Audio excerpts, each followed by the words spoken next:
Hello and welcome. And I know this one's going to be a little bit late because I'm going to be recording it Monday evening, which means it's going to take probably all night to cook, and it'll be live on Tuesday. Hopefully you'll forgive me for that. It's been a busy week despite having few actual gigs. And yeah, I'm looking forward to letting you know what's been going on and kind of where my head's at. So let's get started.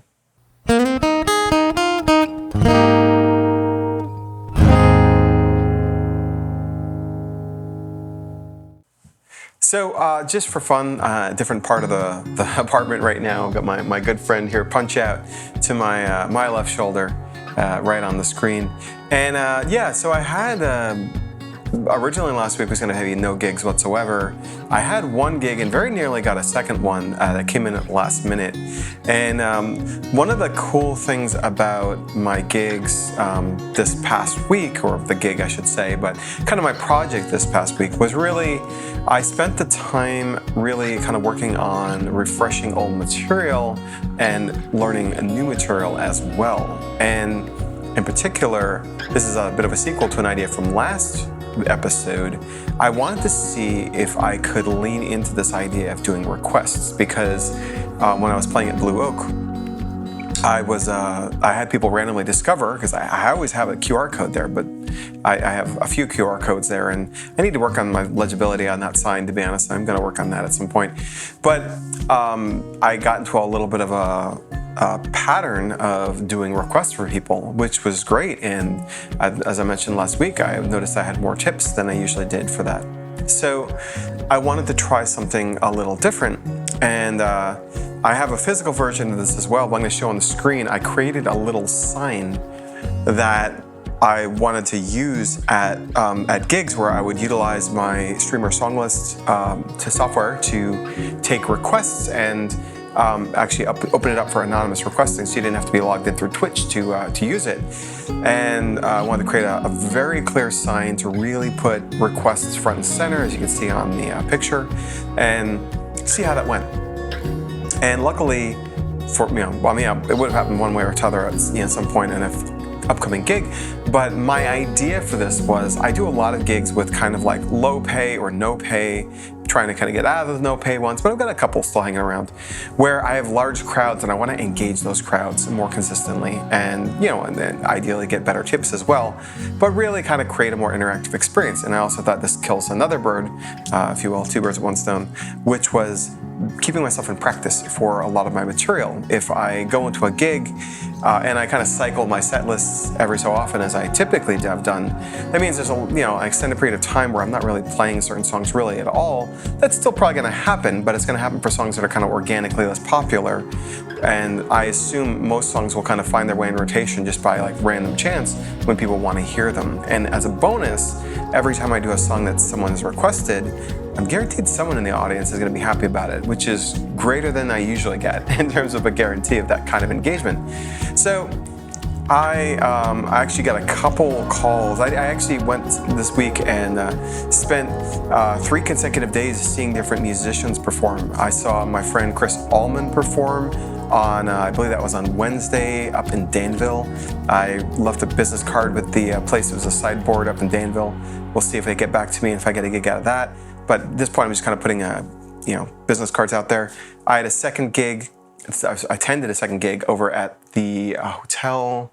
Darn it, I'm going to have to put the name on the screen because I forgot the name of the hotel. Over near Union Square in SF, where my friend Meredith McHenry was playing. First time seeing her perform. And then on Friday, I went and saw my friend Dan Arwady perform in, I think it's in Arwady or Arwady. I think it's Arwady. I don't know how that A is pronounced, basically, the second one. But he was performing over in the Ketch Pub in Half Moon Bay, which was established in 1975, which I was amused by because I was established in 1975 as well. And the good news on that one is I was able to meet the booking agent who handles booking there, and should be able to get a couple gigs out of that, waiting for confirmation on that. So that was a really fortuitous connection as well, but also really fun to see Dan. I've seen all these people perform, but I had seen Dan perform like a couple songs at Chit Chat probably a year and a half ago, and he and I become friends through like just connecting with each other. And it's fun to really get to see him do his thing, and I got to play a couple songs with him, which was super fun. So overall, very fun week. And then while I was I want to say it was at the Catch gig, or maybe it was, no, it was the Wednesday night. I got a couple messages actually for gigs that I would be kind of a fill-in for. One was at the Freewheel Brewing, which I did get to do. That was a Saturday gig, so I got to add that to my calendar and just do it. And the other one would have been a Friday gig from a booking agent that I'm working with, but unfortunately I was just a half an hour too slow. I got the request at like 10 and responded to it at midnight, and in that time someone else had taken the gig, so yeah, I guess I need to make sure my notifications are on my phone. But regardless, I took the Saturday gig as an opportunity to roll out the new, info card and request things. So I added another little clip for my phone so I could have the web page with my request queue on it, and had I had some friends there too, but generally speaking, people really enjoyed it. Every time I did a song, someone was grooving every single time. I think I started out with I went in there with a whole set list in the off chance that there was no requests, and I was trying to bring in material that I haven't done in a while. And in the end, I think I pretty much had requests continually from the time I started taking them. I think I did like 3 songs, then started taking requests, and then I did like a couple other songs along the way, so probably 5 or 6 songs that were not requested by others. But overall, very, very fun. Definitely, small data set, but more tips than an average for a crowd of that size.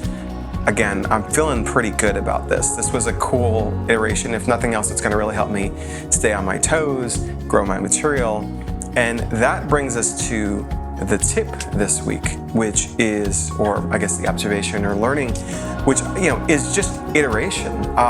One of the cool things, I could just as easily have called this like improvisation, but really this was a thing that happened at a gig that I wanted to happen more, and I wanted to create more opportunities for happening. And I did a little thought about how to make it as easy as possible for people to make requests, to create like visibility around that, to engage the audience around it. And the nature of that gig, because a lot of times when you're playing in a restaurant, you do a bunch of songs before some people start to kind of respond, and there's not a lot of direct engagement from the audience. But this time I felt like I had like a very, people were having fun. It was an interactive show. I don't know that it's always going to work this way. Again, small data set, but I had a lot of fun, and it really challenged me. I had a couple songs that I haven't done in a while. Songs that sometimes when I do, like if I put them on a set list and I do them, half the time people are going to be kind of like, it's fine, or it's too sleepy, or they're not in the mood for it. But knowing that at least one person in the audience was there for it, and I think that the kind of socialization of that too, where other people know that the requests are coming in are from a fellow audience member, I think it makes it a little more enjoyable for everyone, but especially the person who makes the request. And honestly, for me, it does mean it takes me a little longer, song to song, because when I set up my regular gigs, I would actually have using my vocal effects processor, I have all those presets like lined up in order of the set list. And when I'm taking requests, I can't use that. Obviously, the requests come in a random order, and I switch to an alphabetical list. So I might get a song that starts with the letter A, and a song followed by a song that starts with the level W. I guess American Girl followed by Wonderwall. I don't know. I'm trying to think if I can even think of songs that fit that criteria. But because of the way I have it set up by default, I have them in alphabetical order as presets.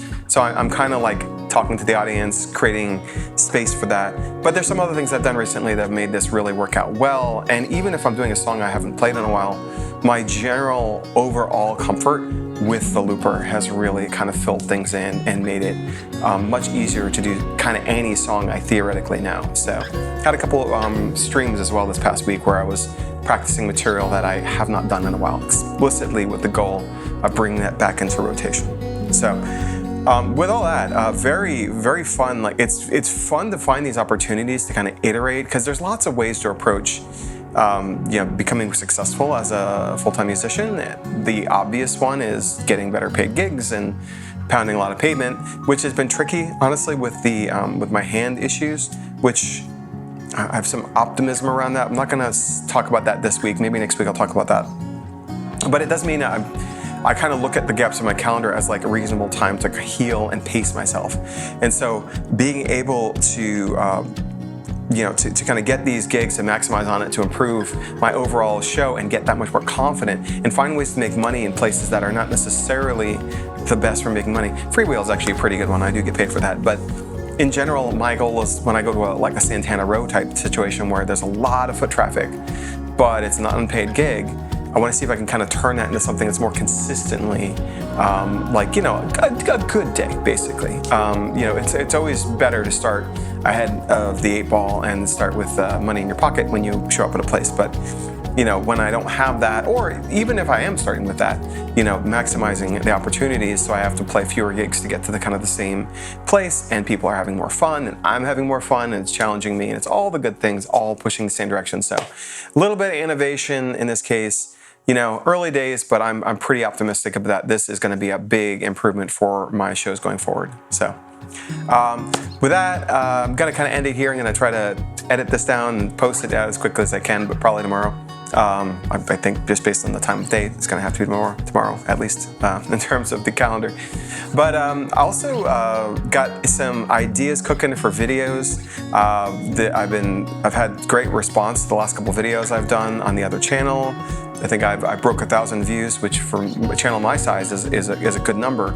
On the last video I did, it's already the second most popular video I've ever done, and the most popular video is the video in its similar style about creating a portable RC600 workflow, and then the second one was about just an overview of my workflow. And I have an idea for a video around making and recovering from mistakes as a looper, because I'm apparently pretty good at that, at certainly making them, and I think I'm pretty good at recovering from them too. So I want to kind of talk to what I know. And then this week we have a couple gigs. On Wednesday I'm playing with Mr. Jones, and Mr. Jones and me, we're playing some stuff for practice today. A little tired from that. It's part of why this video came in late.